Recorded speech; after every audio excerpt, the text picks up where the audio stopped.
Listen, do not let them talk you out of it. Now, what am I talking about? First of all, who is them? Them are the people that are haters. Them are the people that don't want you to move forward in life because they're at a standstill in their life. Them are the people that don't want you to be blessed because they're not being blessed. Them are the people that don't want you to move to the next level in God because they're at the same level in God. They don't want you to grow in God because they're not growing in God. Pretty much those people that don't want you to do better than them, right? Pretty much those people that don't want you to do better than them, right? The people that are jealous, right? And those people, you guys, you could kind of tell sometime when a person is jealous because, let's just give you an example, right? Let's say you're talking to your friend and you say, I got a new job today. You know they heard you though, right? And you said again, I got a new job. Like you excited about your job. So you mentioned, I got a new job today, right? And so they said, huh? Like act like they didn't hear you, right? And so you say, I got a new job today. Oh, okay. But that's it, right? Versus somebody that would truly probably be happy for you. You tell them, I got a new job today. Oh, okay, where you gonna be working at? What you gonna be doing? Like that's the way you can tell a jealous person. Did you hear the difference between the two, right? I'm gonna go this again. I'm gonna do it again. I'm gonna do it again. Pay attention. You tell a friend of yours, I got a job today. So they don't even reply. You just have to say it again. I got a job today. Oh, okay. The jealous one. But then the one that's truly happy for you, you tell them, I got a job today. Oh, okay, well that's good. Where you gonna be working at?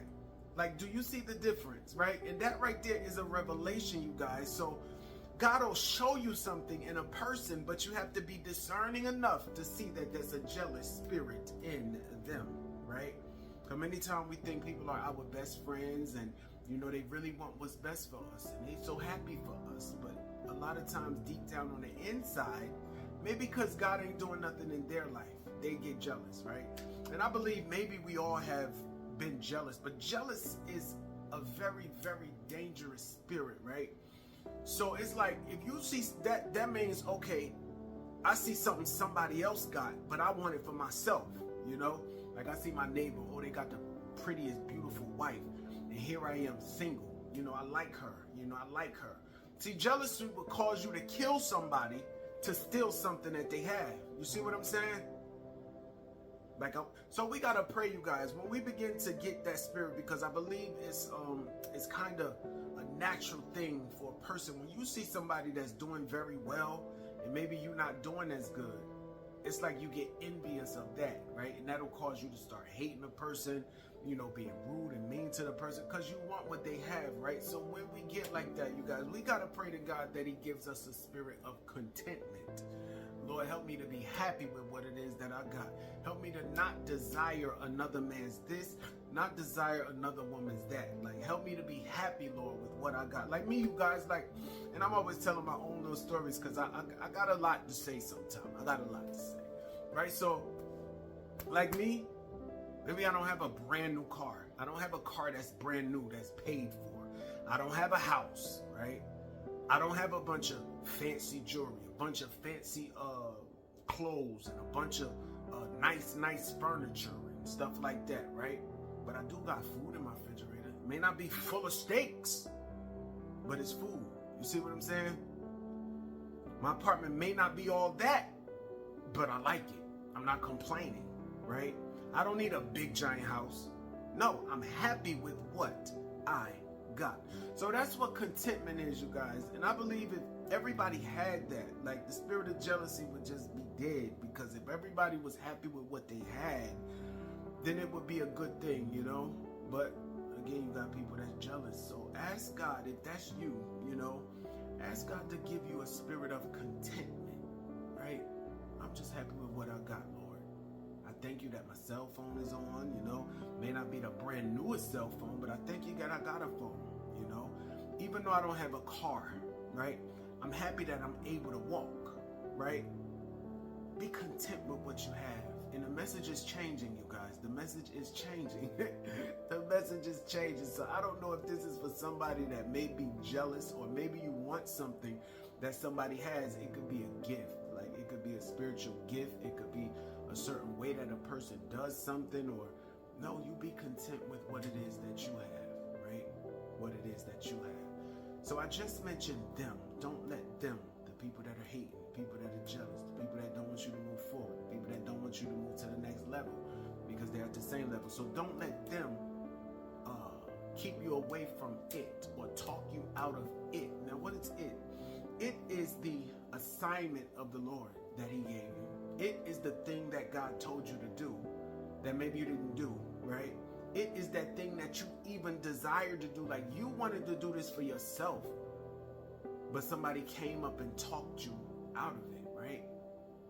Sometimes God will tell you to do something. Now you know what God told you to do, but then you'll run it across somebody else or tell somebody, this is what I'm about to do. I'm about to do this. God told me to do this. But it may not make sense. And this is what I'm saying. Like when we're dealing with the things of God, we can't look at none of that stuff with a natural mind, because when God does things, it's not going to make sense to the natural mind. You have to look at it in a spiritual, supernatural way, that this is God. He's not operating like my mind is operating. No, he's operating on another level, right? So you could tell somebody, oh, I plan on doing this, or God is telling me to move to another state. That ain't God. Why would God tell? This is what I'm saying. This is how another person will come in and try to keep you from doing what that thing is that you know God told you to do. That ain't God. Why would God tell you to do that? You don't even know nobody there. Why would you move into this state right here? You don't even know nobody. That you're going to be so far away from your family. God ain't tell you that. And then when a person says that, what happens is your mind, you know what God told you, but your mind it switches over to a natural way of thinking, right? And then you say, oh yeah, probably that ain't God telling me to do that, because, I don't know anybody there. I'm not sure. I don't even have a place there. I don't, but you let God put it all together. If he tell you to do something, he's going to provide everything you need. But what I'm saying, you guys, is don't let anybody come and talk you out of what it is that God told you to do. Or either whatever it is that God didn't tell you to do, people are trying to talk you into that, right? Somebody may want you to join a business, but God didn't tell you to do that, right? But you go do it anyway, right? Somebody just talked you or tricked you into that, right? And 9 times out of 10, it's going to fail when you don't get confirmation from the Lord, right? So, do you want to go back to school? Whatever you want to do, because somebody will talk you out of stuff, you guys. Somebody will talk you out of stuff. Do you want to go purchase this car? Do you want to go purchase this house? Don't let nobody change your mind about that thing that God told you to do, or that thing that's your dream, that desire, that thing that you want to do. Don't let nobody talk you out of that, child of God, right? Because what that happens is really people just running your own life. It's your life, but you letting other people run it with their opinions. No, I don't.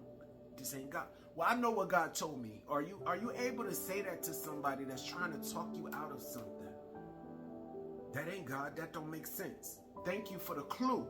Because I know when I'm dealing with the things of God, a lot of times God is going to tell me to do things that's not going to make sense. So if someone says, that don't make sense, that means they're thinking in a carnal way. They're thinking with a natural mind. It don't make sense to you, because it's not going to make sense, because you're looking at it in a natural way. You see what I'm saying? So yeah, you guys, just don't let nobody talk you out of anything. You know what God told you to do. You know what your heart's desire is. You know what that thing you want to go for. You know what that thing you want to try to do, So yeah, don't let nobody talk you out of it, you guys. Don't let nobody talk you out of it, because again, people could talk you right on out of your destiny, right on out of your assignment, right on off course of purpose. You could be walking that straight road and somebody come and tell you something. Let's do this. Go ahead. Let's do this. No. And then they done took you on a detour, right? So you got to keep your mind on what it is that you're going to do, child of God. That thing that God told you to do, don't go by anybody else's opinion whether you're going to do it or not, because you know what God told you to do, right? So do not let them talk you